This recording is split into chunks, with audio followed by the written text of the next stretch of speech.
Imagine कीजिए एक ऐसा समय जब कार्स अभी अभी दुनिया में आई थी और लोग घोड़ों की बजाय कार्स की सवारी करने लगे थे। ये कहानी है रोल्स रॉयस की,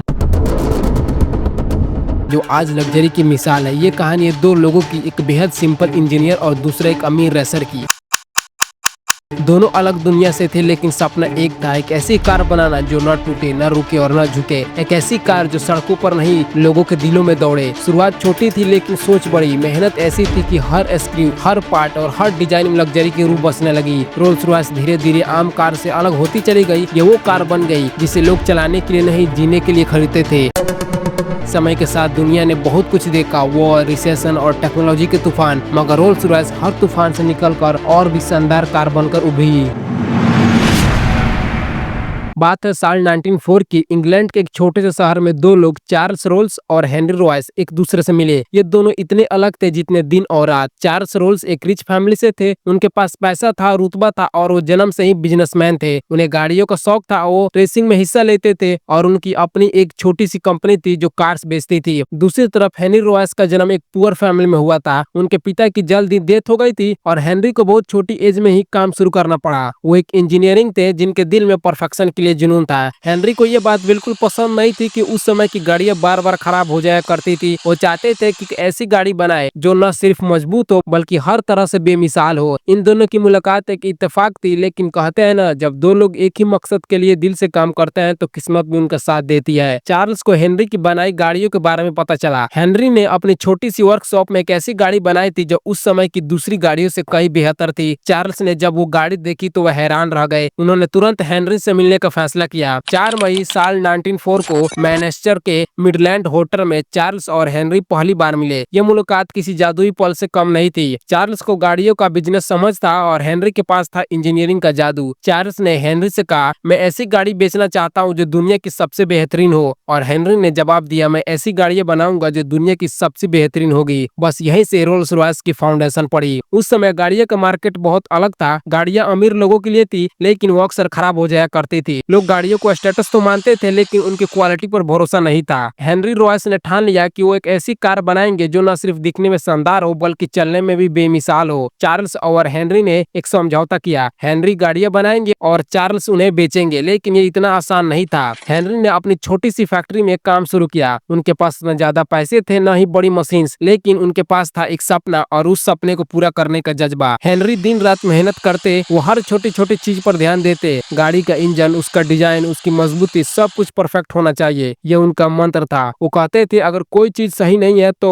उसे बनाना ही बेकार है। उनके पहले मॉडल का नाम था रोल्स रॉयस 10 HP। ये गाड़ी साल 1904 में बनकर तैयार हुई। इसमें 2 सिलेंडर वाला इंजन था जो उस समय के हिसाब से बहुत ही शानदार था। इस गाड़ी को जब पहली बार पेश किया गया तो लोगों ने इसे देखकर तारीफ की, लेकिन ये सिर्फ शुरुआत थी। हेनरी और चार्ल्स जानते थे कि उन्हें और बेहतर करना है। साल 1906 में रोल्स रॉयस ने अपनी एक ऐसी गाड़ी लॉन्च की जिसने पूरी दुनिया का ध्यान खींच लिया। इसका नाम था सिल्वर घोस्ट। इस गाड़ी के लोग आज भी रोल्स रॉयस की आत्मा मानते हैं। सिल्वर घोस्ट न सिर्फ दिखने में खूबसूरत थी बल्कि इसकी परफॉर्मेंस इतनी शानदार थी कि लोग हैरान रह गए। इस गाड़ी ने 15,000 मील का एक टेस्ट ड्राइव पूरा किया बिना एक बार भी खराब हुए। उस समय एक बहुत बड़ी बात थी। सिल्वर घोस्ट की कामयाबी ने रोल्स रॉयस को रातों रात फेमस कर दिया। लोग अब इस कंपनी को ऐसी कंपनी के तौर पर देखने लगे जो सिर्फ गाड़ियां नहीं बल्कि इंजीनियरिंग के चमत्कार भी करती है। लेकिन इस कामयाबी के पीछे थी चार्ल्स और हेनरी की मेहनत, उनकी पार्टनरशिप और उनका वो विश्वास कि वो दुनिया की सबसे बेहतरीन गाड़ियां बना सकते हैं। इस गाड़ी की वजह से कंपनी का नाम अमीरों और रईसियों की दुनिया में गूंजने लगा। लंदन के रॉयल फैमिली, यूरोप के बड़े बड़े बिजनेसमैन और यहाँ तक कि भारत के राजा महाराजा भी रोल्स रॉयस की गाड़ियां खरीदने लगे। भारत में तो कई राजाओं ने अपनी रोल्स रॉयस गाड़ियों को सोने चांदी से सजवाया ताकि वो और भी शानदार दिखे। लेकिन चार्ल्स और हेनरी के लिए सिर्फ पैसा कमाने का मौका नहीं था। वो चाहते थे कि उनकी कंपनी कुछ ऐसा करे जो दुनिया में पहले कभी न हुआ हो। चार्ल्स रोल्स का दिल हमेशा से कुछ नया करने में था। उन्हें गाड़ियों के साथ साथ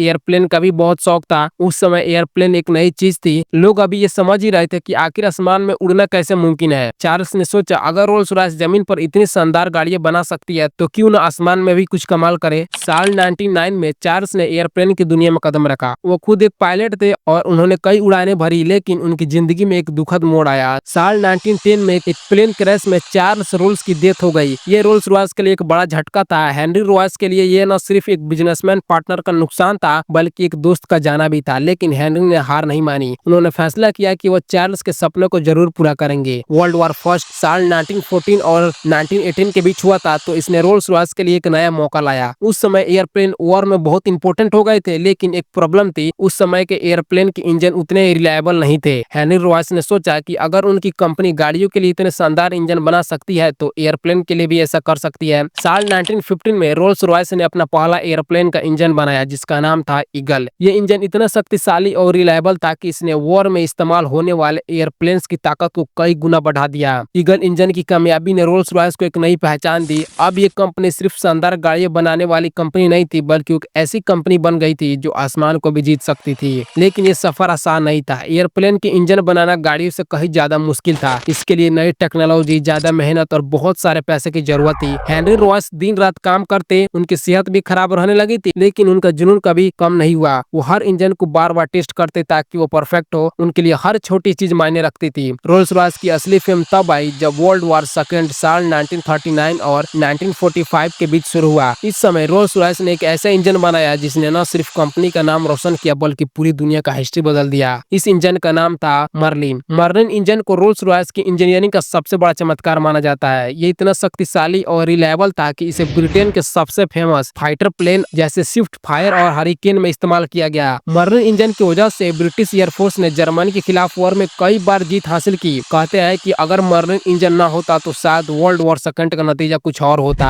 इस इंजन की खासियत थी कि इसकी ताकत और इसकी सटीकता। रोल्स रॉयस के इंजीनियर्स ने इसे इतनी बारीकी से बनाया था कि ये सबसे मुश्किल हालातों में भी बिना रुके काम करता था। मर्लिन इंजन ने रोल्स रॉयस को दुनिया की सबसे भरोसेमंद इंजीनियरिंग कंपनी बना दिया। लेकिन इस कामयाबी के पीछे कई मुश्किलें थी। वॉर के समय रोल्स रॉयस को बहुत तेजी से इंजन बनाने पड़ते थे। फैक्ट्रीज में दिन रात काम चलता था। मजदूरों को कम समय में ज्यादा काम करना पड़ता था। इसके अलावा हेनरी रॉयस की सेहत अब और खराब हो चुकी थी। वो अक्सर बीमार रहते थे, लेकिन फिर भी वो अपनी फैक्ट्री में काम देखने आते। उनकी एक बात हमेशा याद रखी जाती है, वो कहते थे जो भी हम बनाए वो दुनिया में सबसे बेहतर होना चाहिए। वॉर के बाद रोल्स रॉयस ने गाड़ियों की दुनिया में फिर से ध्यान देना शुरू किया। उन्होंने नई गाड़ियां लॉन्च की जैसे सिल्वर रेथ और सिल्वर क्लाउड। ये गाड़ियां इतनी शानदार थी कि इन्हें देखकर लोग बस देखते ही रह जाते थे। रोल्स रॉयस अब सिर्फ एक कंपनी नहीं, ये एक ब्रांड बन चुकी थी। लग्जरी, परफेक्शन और रॉयल फील का ब्रांड। वर्ल्ड वॉर सेकंड के बाद रोल्स रॉयस एक ऐसी कंपनी बन चुकी थी जिसका नाम गाड़ियों और एयरप्लेन के इंजन दोनों में घुसता था। लेकिन वॉर खत्म होने के बाद दुनिया बदल रही थी। लोग अब और मॉडर्न कार्स चाहते थे और एयरप्लेन की दुनिया में भी नई टेक्नोलॉजीज की डिमांड बढ़ रही थी। रोल्स रॉयस के सामने अब ये चुनौती थी कि वो अपने पुराने गौरव को बरकरार रखे और साथ ही नए इरा की जरूरतों को पूरा करे। साल 1950 और 1960 में रोल्स रॉयस ने अपनी गाड़ियों की दुनिया में फिर से धमाल मचाया। सिल्वर क्लाउड और सिल्वर शैडो जैसी गाड़ियां लॉन्च की गई। ये गाड़ियां न सिर्फ दिखने में रॉयल थी बल्कि इनमें ऐसी टेक्नोलॉजी थी जो उस समय की दूसरी गाड़ियों से कई आगे थी। सिल्वर शैडो तो इतनी फेमस हुई कि इसे रोल्स रॉयस की सबसे ज्यादा बिकने वाली गाड़ी माना गया। इसकी सवारी इतनी कंफर्टेबल थी कि लोग कहते थे रोल्स रॉयस में बैठने का मतलब है जैसे आप बादलों पर सवार हो। लेकिन गाड़ियों के साथ साथ रोल्स रॉयस ने अपने हीरो इंजन पर भी ध्यान दिया। उन्होंने जेट इंजन की दुनिया में कदम रखा। उस समय जेट इंजन एक नई टेक्नोलॉजी थी और रोल्स रॉयस ने इसमें भी अपनी मास्टरी दिखाई। उनके बनाए जेट इंजन जैसे ट्रेंट सीरीज ने कमर्शियल एयरप्लेन्स को और फास्टर, सेफर और रिलायबल बनाया। आज दुनिया के बड़े बड़े एयरप्लेन जैसे बोइंग और एयरबस रोल्स रॉयस के इंजन पर चलते हैं। साल 1970 में रोल्स रॉयस के लिए एक मुश्किल दौर था। कंपनी ने एक नए जेट इंजन RB211 पर बहुत सारा पैसा लगाया। ये इंजन बहुत ही शानदार था, लेकिन इसे बनाने में इतना खर्च हुआ कि कंपनी लोन में डूब गई। साल 1971 में रोल्स रॉयस को बैंकरप्ट डिक्लेयर कर दिया गया। ये कंपनी के लिए एक बहुत बड़ा झटका था। लोग सोचने लगे कि शायद अब रोल्स रॉयस का नाम हिस्ट्री बन जाएगा, लेकिन कहानी यही खत्म नहीं हुई। ब्रिटिश गवर्नमेंट ने रोल्स रॉयस को बचाने का फैसला किया। उन्होंने कंपनी को सरकारी हेल्प दी और इसे दो हिस्सों में बांट दिया। एक हिस्सा गाड़ियां बनाता रहा और दूसरा हिस्सा